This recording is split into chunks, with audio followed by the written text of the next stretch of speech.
Hi, how's it going guys? Origami here, welcome back to the channel, and we're back today with another deck profile, a relatively popular one. You guys might have already seen the ranked gameplay I uploaded of it, and that is going to be the Ceta Baki deck. Now this deck is a ramp slash OTK deck that revolves around Kaiser Baki and its effects generally. That means filling your decks with hunters and other things that would synergize with Gachinko Judge. Overall, it's actually quite an expensive deck in terms of crafting if you have nothing, like if you have none of it. But there's a lot of good stuff in this deck, and so I hope that you guys will probably have some, if not most, of the cards already. A total of 11 VRs, 13 SRs, and 8 victory rares, so pretty steep if you're coming from like nothing. Nonetheless, a very popular deck, so let's get into it. A pretty standard list. For this deck, I think we probably should start with the core card, and that's going to be Kaiser Baki that we play 2 of. Kaiser Baki, Zenith of Certain Victory, Triple Breaker, Eternal Omega. When you summon this creature into the battle zone, play Gachinko Judge with your opponent equal to the number of your opponent's shields, then put non-evolution hunters from your graveyard, mana zone and or hand into the battle zone for each time that you want Gachinko Judge this way. Now, because Baki is 11 mana, you know that, the ramp package for this deck is going to be pretty big. Nonetheless, a very standard ramp package though. We play 4 of Faerie Life, 4 of Pixie Life, 4 of Miss May, Forest of Sleeping.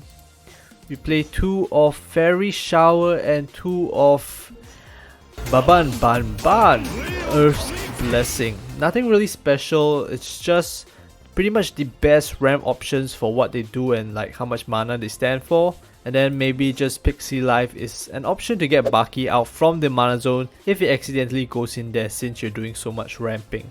Then we have 4 of Dondon Vacuuming Now.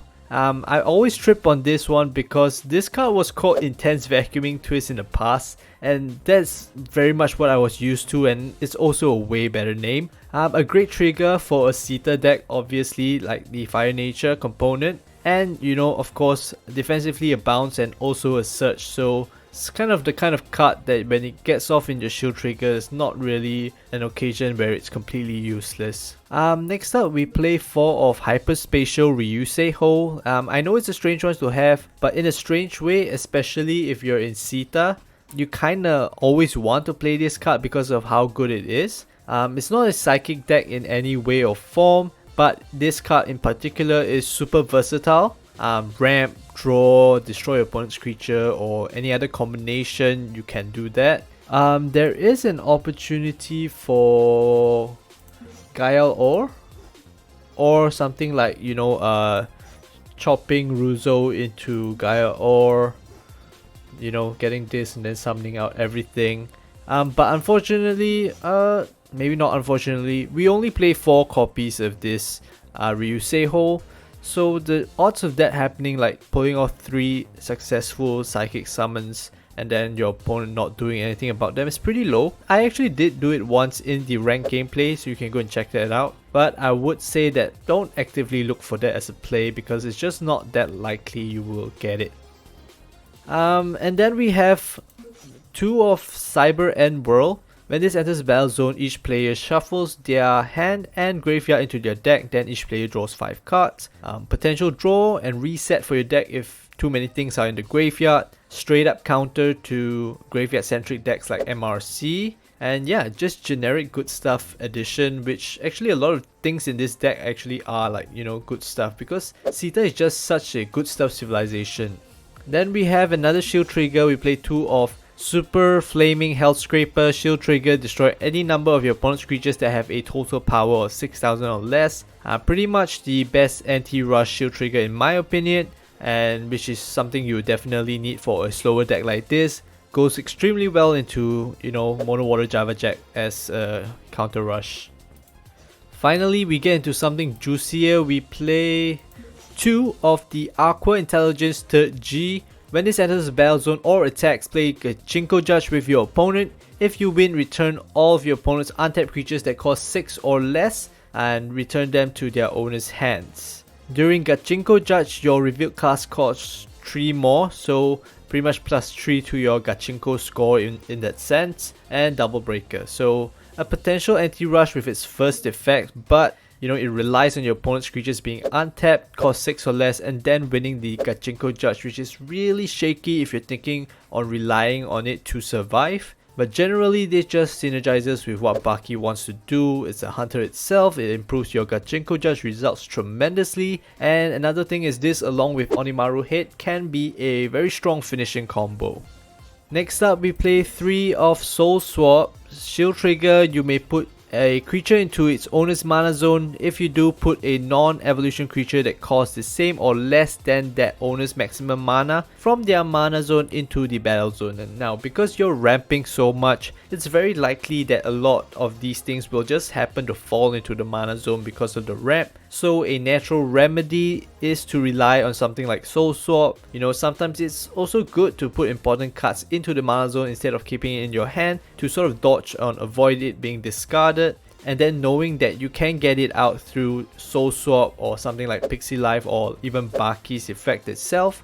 Most decks that play Soulswap tend to stop at 3. I don't really know the reason why. I've tried it myself. 3 just often feels the best. Probably 4 is too much in most situations. Next up, we have more of the good stuff. We play 3 of Ryusei, Kaiser, the Eternal or EMK, giving all of your creatures speed attacker while tapping all of your opponent's creatures when they enter the battle zone so you can attack them. Is such a huge boost to have on the field. You know, if you have nothing better to do, this is something that why not put it on, right? So more good stuff, and of course it is a hunter in itself. The last one that we have not covered is 2 of Onimaru Head, Victory Rush. You know, speed attacker, power attacker 5000. Whenever this attacks, play Gachinko Judge with your opponent. If you win, take an extra turn after this one, and it doesn't trigger if it's already an extra turn, so you can't have 3-4 extra turns for free. Triple Breaker, a hunter that also has its own Gachinko Judge effect, a great finisher, and is also sort of a Hail Mary in many circumstances. Synergizes well with Baki, of course, and Aqua Intelligence 3rd G as previously mentioned. So the Psychic list is pretty much as expected. We have the, you know, the chopping Ryusei trio, and then of course we have the ever-present Gaia All trio. We play all 3 of them, and then we have 1 of Forever Kaiser Meteor just in case, and then Aqua Attack Bagun Panzer just for the draw, which, you know, a lot of people do. Like Bagun Panzer and whatever this bear is pretty much the draw and ramp options you look for when you're playing Ryusei Hope. Okay, now that we're done with the main list, let's talk about some simple replacements that you might want to put in case you just don't have all the SRs and VRs and victory rares for this deck. The first one is going to be a simple one. This is Missile Burst G. This is a replacement for, of course, Super Flaming Hellscraper. Actually, some people just generally prefer playing this because of the Gachinko Judge synergy. I personally still prefer playing Super Flaming Hellscraper because it doesn't rely on the Gachinko Judge luck. And also 5 mana sort of clashes, in my opinion. When I consider the curve of a deck, it clashes with Hyperspatial Ryusei Hole anyways. But given that Super Flaming Hellscraper is actually a VR, and this is only an uncommon, you know, I would say that if you don't have either card, just go for Missile Burst G, this card over here, because even though I do prefer Super Flaming Hellscraper, it's just not worth the difference in crafting cost of a VR versus an uncommon. So this is sort of a one of that can reduce your deck's cost a little bit. The next one is going to be a very familiar one. It's going to be Ripple Autumn Beauty Fairy. One that you might want to include 1 copy of, because decks that generally ramp a lot, especially with Baban tend to play Ripple so that they can feel better about just dumping everything wholesale into the mana, and then you can just sort of get a search out of Ripple, and then you have an option to play something out on the turn that you do have finally a lot of mana. A lot of command targets in this deck. Pretty much all the good stuff has a command tag and is eligible. Even though you might not get it from the search, and honestly as a one-off, like why not, right? Another potential inclusion is gonna be Forever Princess Eternal Ruler here. The key effects for this is whenever your opponent puts a creature without paying its cost, put that creature into its owner's mana zone instead. When this creature is put into the graveyard from anywhere, put all cards in your graveyard into your deck and shuffle. So it's a counter to, you know, decks that want to cheese things out without paying its cost, which is literally every tier 1 deck in the meta right now. So it does some sort have an impact and shuts down a lot of those decks, and so yeah, it's definitely a meta tech in that sense, but a very important meta tech considering that it does have some negative impact on all the top decks in the meta right now.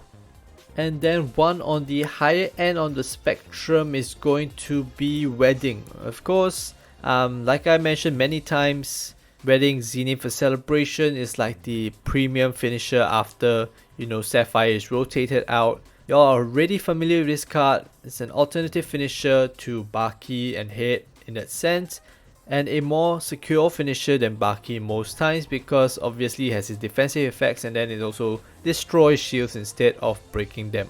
And the thing is, you know, if you're already ramping so much, playing so much ramp, aiming for 11 mana, and then having cards like Pixie Life, which, you know, all good stuff, all targeting Baki, you realize that whole package doing everything for Baki can do the same for Wedding. So like, sometimes it's more of like, if your deck can play Wedding, like why not have it as an option, as a finisher? So this is definitely one of the things that you may want to include if you're feeling that you're having tougher time finishing games out, I would say.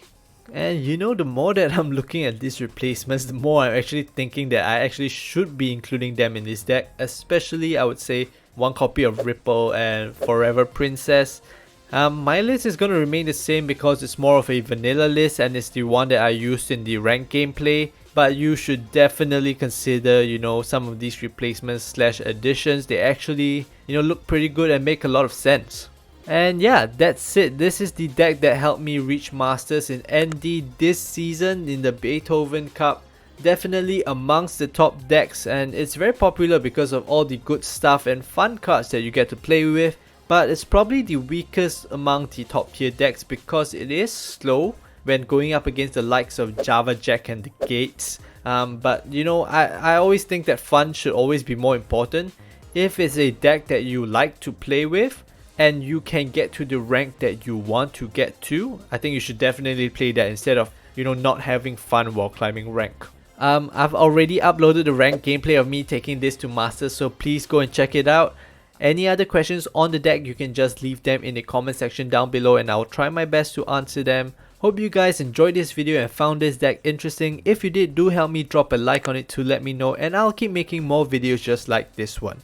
If you're new here, consider subscribing to the channel to stay up to date with more Duel Masters plays and more mobile gaming content. Forget about the notification bell, just subscribing would mean a lot to me, and that's it. Stay safe and bye bye.